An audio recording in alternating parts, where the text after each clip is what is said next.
एक बार फिर से स्वागत है आप सभी का हमारे YouTube channel world of Hindi पर। मैं संजय सर। आज मैं आपके कक्षा 8 से हिंदी की पाठ्यपुस्तक अनुगुंज से पाठ 8 जीवन नहीं मरा करता है कविता का प्रश्न अभ्यास पढ़ाने जा रहा हूँ। पाठ 8 है जीवन नहीं मरा करता है। कविता है, कवि हैं इसके गोपाल दास नीरज जी। सबसे पहले मैं प्रश्न और अभ्यास की ओर चल रहा हूँ। मौखिक प्रश्न है, निम्नलिखित प्रश्नों के मौखिक उत्तर दीजिए। प्रश्न संख्या क है, किसका कभी अंत नहीं होता? उत्तर है, जीवन का कभी अंत नहीं होता। प्रश्न संख्या ख है, यहाँ कुछ भी खोता कैसे नहीं है? उत्तर है, परिवर्तन ही संसार का नियम है। यहाँ केवल बदलाव होता है। जिस प्रकार रात चांदनी वस्त्र उतारकर सुबह धूप की साड़ी पहन लेती है, इसी प्रकार कुछ भी खोता नहीं है।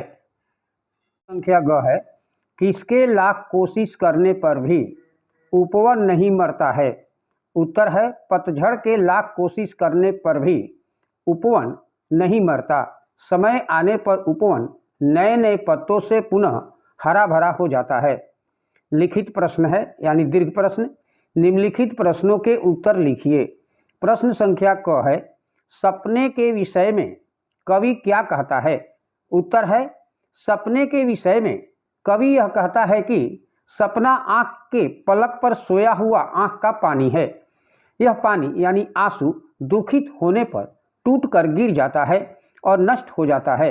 उसी प्रकार सपने भी जागने पर नष्ट हो जाते हैं। प्रश्न संख्या ख है, बिना प्रयास किए हाथ पर हाथ रखने वालों को कवि क्या समझाना चाहता है? उत्तर है, बिना प्रयास किए हाथ पर हाथ रखने वाले को कवि यह समझाना चाहता है कि उसे बड़ी से बड़ी मुसीबतों का डटकर सामना करना चाहिए। कभी जीवन से हार नहीं मानना चाहिए। बिना कर्म के जीवन अधूरा है। जीवन में तो सुख दुख, लाभ हानि, उत्थान पतन उसी प्रकार आते हैं जैसे पतझड़ और वसंत।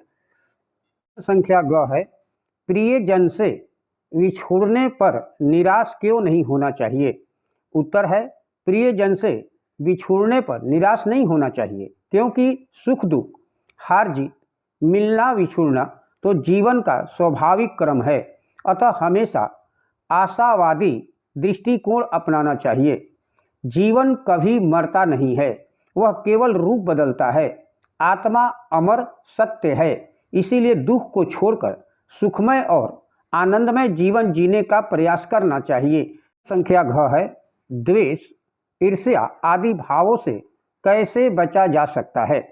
उत्तर है, स्वयं में आनंदमय जीवन का भाव जगाकर द्वेष, ईर्ष्या आदि भावों से बचा जा सकता है। प्रश्न संख्या अंग है, जीवन को जीवंत रखने के लिए मनुष्य को क्या करना चाहिए? उत्तर है, जीवन को जीवंत रखने के लिए हमें कभी भी छोटी छोटी मुसीबतों पर निराश नहीं होना चाहिए।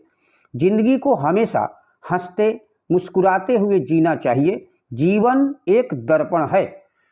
तीसरा है, भाव सौंदर्य स्पष्ट कीजिए। रूठे दिवस मनाने वालों, फटी कमीज सिलवाने वालों, कुछ दीपों के बुझ जाने से आंगन नहीं मरा करता है। भाव है, प्रस्तुत पंक्तियों के माध्यम से कवि गोपाल दास नीरज जी ने बहुत मार्मिक ढंग से लोगों को समझाने की कोशिश कर रहे हैं।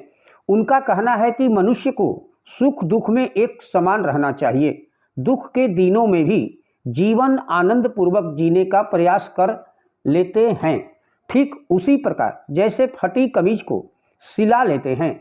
नीरज जी कहते हैं कि आंगन के कुछ दीप बुझ जाने से कभी आंगन अंधेरा नहीं होता, वैसे जिंदगी में क्षणिक स्वप्नों के नष्ट होने से जीवन नष्ट नहीं होता। ख है, कुछ मुखड़ों की नाराजगी से दर्पण नहीं मरा करता है। भाव है, प्रस्तुत पंक्तियों के माध्यम से कवि गोपाल दास नीरज जी कहते हैं कि मनुष्य समाज में रहकर एक दूसरे से अपना सुख दुख बांटता है। यदि कभी कोई नाराज हो जाए तो हम दुखित नहीं होते। क्या नाराज होकर दर्पण देखने से दर्पण टूट जाता है? जी नहीं। चौथा है रिक्त स्थानों की पूर्ति कीजिए। क है सपना क्या है? नैन सेज पर सोया हुआ आंख का पानी और टूटना है उसका ज्यों जागे कच्ची नींद जवानी। ख है नफरत गले लगाने वालों, सब पर धूल उड़ाने वालों, कुछ मुखड़ों की नाराजगी से दर्पण नहीं मरा करता है। छठा है पद्यांश। मैं पद्यांश को पढ़ रहा हूँ। कितनी बार गगरियाँ फूटी, सिकन न पर आई पनघट पर, कितनी बार किश्तियाँ डूबी, चहल पहल वही है तट पर। इस पर आधारित प्रश्न क है घड़ा टूट जाने पर व्यक्ति क्या करता है? घड़ा टूट जाने पर व्यक्ति दूसरा घड़ा ले आता है। ख है पनघट किसका प्रतीक है, क्यों? पनघट संसार का प्रतीक है, क्योंकि संसार रूपी पनघट यानी कुएं का चबूतरा पर मनुष्य का जन्म और मरण लगा रहता है। ग है अगर किसी का जीवन समाप्त हो जाए तो दुनिया पर उसका क्या प्रभाव पड़ता है? अगर किसी का जीवन समाप्त हो जाए तो दुनिया पर उसका कोई प्रभाव नहीं पड़ता, तब कोई और जन्म लेता है, दुनिया जैसी की तैसी बनी रहती है। सातवां प्रश्न है सही उत्तर पर सही का चिन्ह लगाइए। क है छिप छिप कर कौन आंसू बहाता है? बच्चे, कायर, साहसी, जवान। तो छिप छिप कर कायर आंसू बहाता है। ख है सपने की प्रकृति कैसी होती है? अस्थाई, सुंदर, क्षणभंगुर, शानदार। तो सपने की प्रकृति क्षणभंगुर होती है। ग है प्रकृति का क्या नियम है? रात के बाद सुबह होती है, तूफान आते रहते हैं, पतझड़ हमेशा रहता है, चांदनी चुभती है। तो प्रकृति का नियम है रात के बाद सुबह होती है। घ है लौ की आयु घटाने वाले कौन हैं? जीवन में सुख लाने वाले, जीवन में आशा और उत्साह का नाश करने वाले, दिया जलाने वाले, लोगों की मदद करने वाले। लौ की आयु घटाने वाले, जीवन में आशा और उत्साह का नाश करने वाले लोग हैं। अंग है तूफान किसका प्रतीक होते हैं? तेज हवाओं के, अकस्मात उत्पन्न होने वाली कठिनाइयों के, तेज झोंकों के, अस्थाई मुसीबतों के। तो तूफान अकस्मात उत्पन्न होने वाली कठिनाइयों के प्रतीक होते हैं। भाषा कौशल है। पहला है निम्नलिखित शब्दों के दो दो पर्यायवाची शब्द लिखिए। अश्रु, आंसू और नेत्रजल। सपना, सपना का पर्यायवाची शब्द होता है ख्वाबें, कल्पना। आँख, आँख का पर्यायवाची शब्द है अच्छी, नेत्र। पानी, पानी का पर्यायवाची शब्द है नीर, अम्बु। रात का पर्यायवाची शब्द है रजनी, निशा। तट, तट का पर्यायवाची शब्द है किनारा, कूल। उम्र का पर्यायवाची शब्द होता है उम्र, आयु। उपवन, उपवन का पर्यायवाची शब्द है वाटिका, बाग। मुखड़ा का पर्यायवाची शब्द है आनंद, चेहरा। दर्पण, दर्पण का पर्यायवाची शब्द होता है शीशा, आईना। दूसरा है समान तुक वाले शब्द लिखें। आपका उदाहरण के रूप में लिखा हुआ है पानी का जवानी, आगे मैं लिख दिया हूँ सयानी। धोती, रोती, मोती। तट, पनघट, लट। समस्या, तपस्या, अमावस्या। रात, बात, नवरात। धूल, भूल, कुल।